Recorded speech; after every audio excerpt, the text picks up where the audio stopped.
गोलीय दर्पण के परावर्तन पृष्ठ की वृत्ताकार सीमा रेखा का व्यास कितना होता है। कहते हैं गोलीय दर्पण के परावर्तक पृष्ठ की वृत्ताकार सीमा रेखा का व्यास कहलाता है।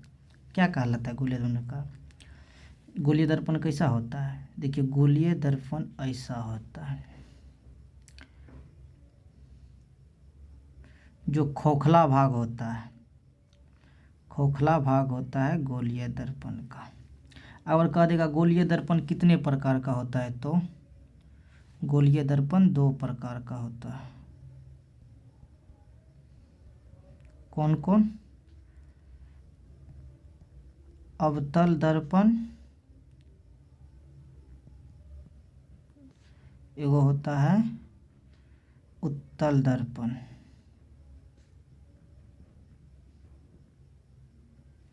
उत्तल दर्पण। अब इसका क्या है, पृष्ठ वृत्ताकार सीमा रेखा का व्यास क्या होता है, तो गोलीय दर्पण का द्वारक, ये जो होता है द्वारक, ये होता है, इसी को कहता है। अब अगला क्वेश्चन देखिए आप, क्या कहता है, दंत विशेषज्ञ किस दर्पण का उपयोग मरीजों के दांत का बड़ा प्रतिबिंब देखने के लिए किया जाता है। अब कह देगा इसी में दाढ़ी बनाने में कौन सा दर्पण का उपयोग किया जाता है, दाढ़ी बनाने में, दाढ़ी बनाने में, और क्या, टॉर्च,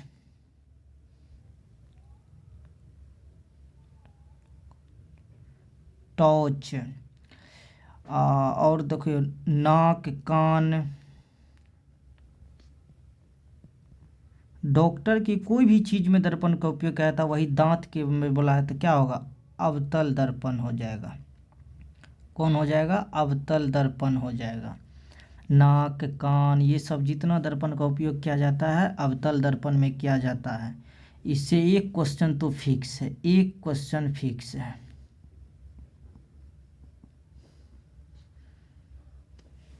अगर कह देगा कि कार में कौन सा दर्पण उपयोग किया जाता है, कार में, कार के हेडलाइट में, कार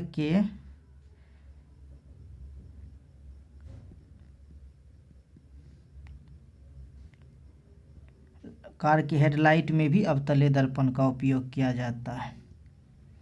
कार के हेडलाइट में भी अवतलीय दर्पण का उपयोग किया जाता है। अगर मोटरसाइकिल कह देगा तब,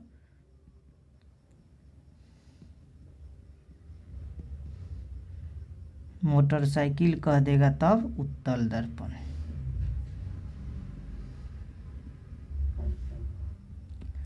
अतः एक और क्वेश्चन आएगा, एक और क्वेश्चन आएगा इसी का है। कह देगा कि बड़ा प्रतिबिंब किसका दिखता है, बड़ा प्रतिबिंब, बड़ा प्रतिबिंब और छोटा प्रतिबिंब या सीधा प्रतिबिंब, या सीधा प्रतिबिंब, या सीधा प्रतिबिंब। बड़ा प्रतिबिंब दिखेगा अवतल दर्पण, अवतल दर्पण, और छोटा प्रतिबिंब दिखेगा उत्तल दर्पण, उत्तल दर्पण, और सीधा भी प्रतिबिंब दिखेगा उत्तल दर्पण का। जब देखना बाइक के साइड में हेडलाइट जो लगा रहता है, देखना पीछे दिखेगा तो सीधा और छोटा प्रतिबिंब दिखाई देगा। बड़ा प्रतिबिंब अवतल दर्पण में दिखाया जाता है, छोटा प्रतिबिंब उत्तल दर्पण में दिखाया जाता है। बहुत अच्छा क्वेश्चन है यहाँ से। अब यहाँ क्या कहता है क्वेश्चन, यहाँ देखिए, यदि किसी बीम का प्रतिबिंब आवर्धन ऋणात्मक है तो प्रतिबिंब की प्रकृति क्या होगा, वास्तविक और उल्टा होगा। अच्छा, वास्तविक उल्टा क्या होता है, अगर देखो आवर्धन का फॉर्मूला क्या होता है, m बराबर माइनस भी वायु होता है। ओके, ये माइनस किस में लगता है और प्लस भी वायु किस में लगता है? माइनस और प्लस किस में लगता है? जब माइनस रहे तो अवतल दर्पण, अब प्लस रहे तो उत्तल दर्पण। माइनस भी वायु रहेगा तो समझ देना अवतल दर्पण, अगर भी वायु रहे प्लस में तो उत्तल दर्पण। ये ध्यान में दे करके क्वेश्चन बनाना। इससे एक क्वेश्चन दो, इससे लगभग में 3-4 नंबर तो रहेगा, फिक्स ही है। अब ये क्वेश्चन देखिए, कहता निम्नलिखित में से कौन उत्तल दर्पण की फोकस दूरी जिसका वक्रता त्रिज्या 32 सेंटीमीटर है? तो मतलब तुमको एगो आर दिखा होगा कि एफ बराबर R/2 होता है। ये फार्मूला एफ क्या है? एफ है फोकस दूरी। क्या है? फोकस दूरी। आर क्या है? वक्रता त्रिज्या। इसमें एफ कह रहा है निकालने के लिए, आर दिया हुआ है, तो एफ बराबर आर का मान कितने हैं? 32/2।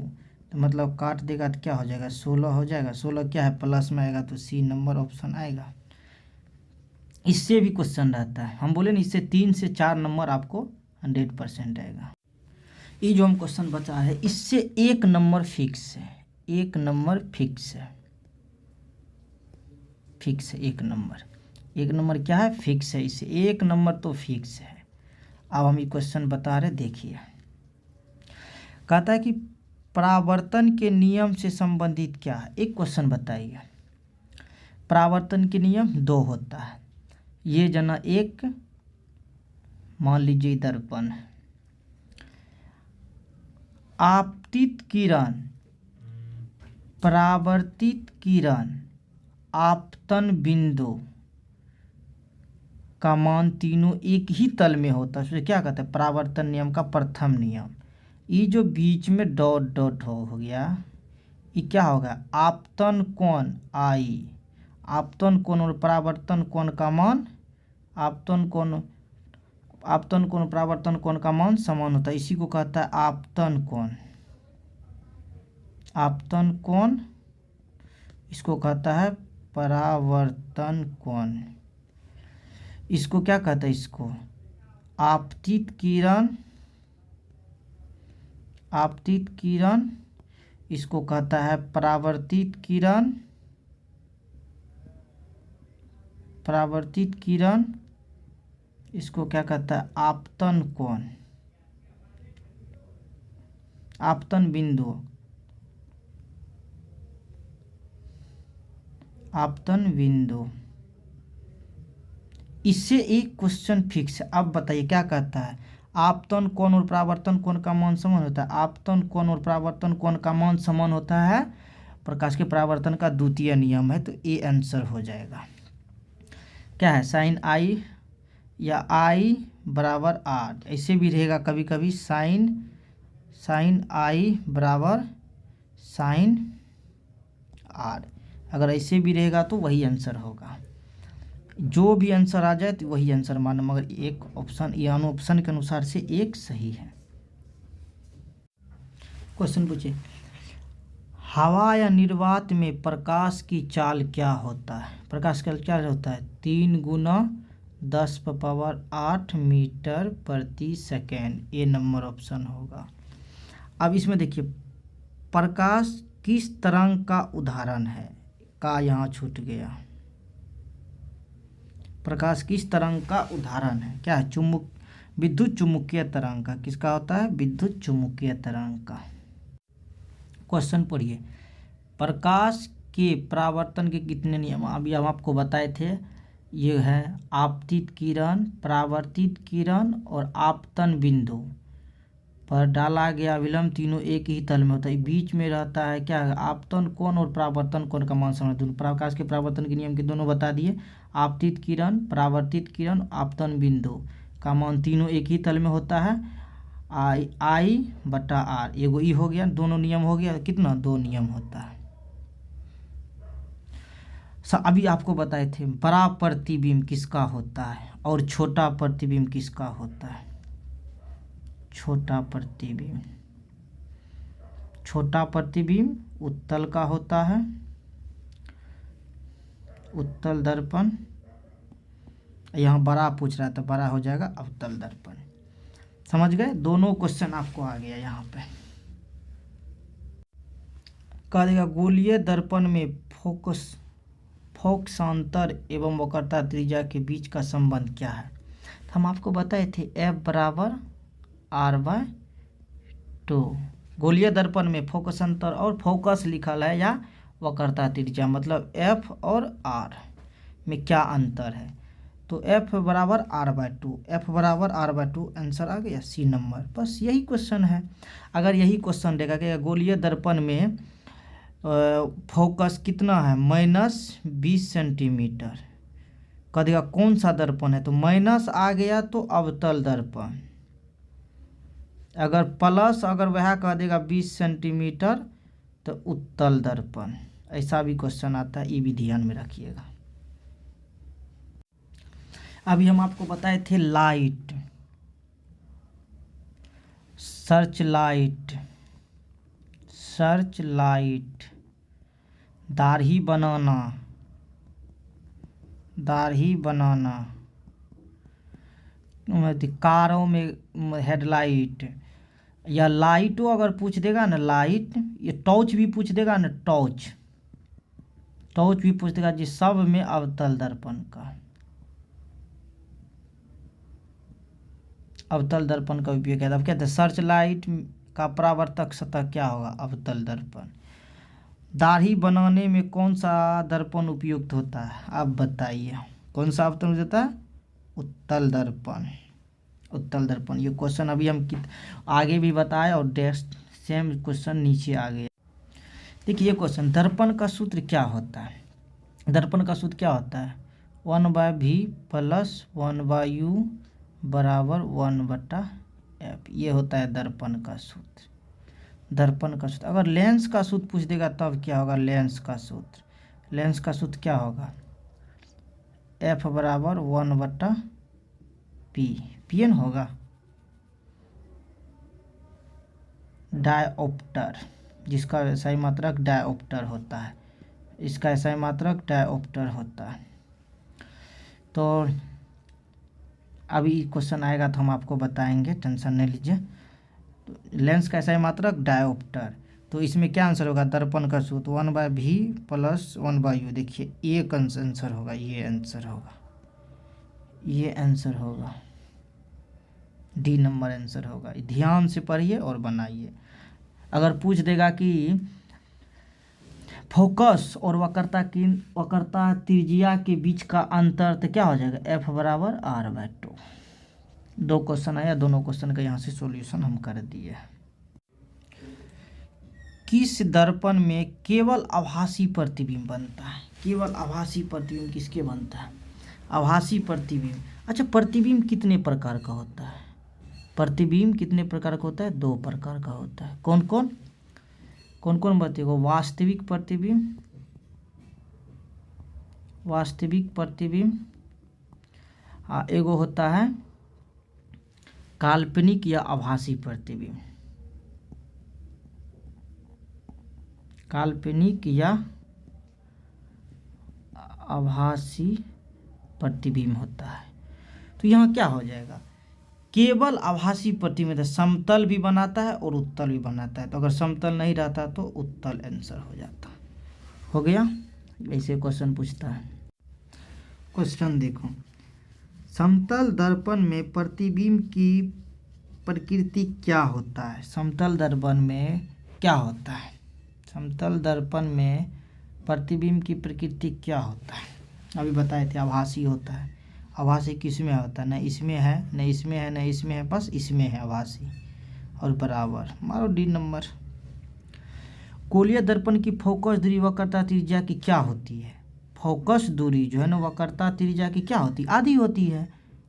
F बराबर R/2 होता है, तो वही आधी होती, आधी कहाँ है, 1 नंबर में है। क्वेश्चन वही है, यही से क्वेश्चन पूछेगा, ये तो फिक्स रखिए। इसमें कोई शक नहीं है। अगर वही कहते हैं क्या फोकस दूरी उसकी वक्रता त्रिज्या की क्या होती है, वक्रता त्रिज्या क्या होते हैं, एफ बराबर r/2 होती है, आधी होती है। अगर वही कहते हैं वक्रता त्रिज्या फोकस दूरी की क्या होती है, तब दुगुना होता। क्वेश्चन ये अच्छा से पढ़ लीजिएगा। क्वेश्चन पढ़िए, किसी वस्तु का आवर्धी काल्पनिक प्रतिबिंब किस, आप बताइए काल्पनिक प्रतिबिंब किसका होता है। काल्पनिक प्रतिबिंब किसका होता है, अवतल दर्पण का होता है। वही आभासी प्रतिबिंब किसका होता है, उत्तल दर्पण का होता है। तो काल्पनिक प्रतिबिंब अवतल दर्पण।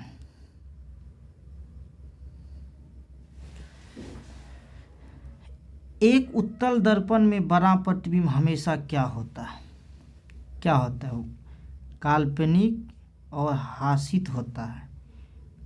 काल्पनिक या आभासी, हासित को आभासी कहते हैं।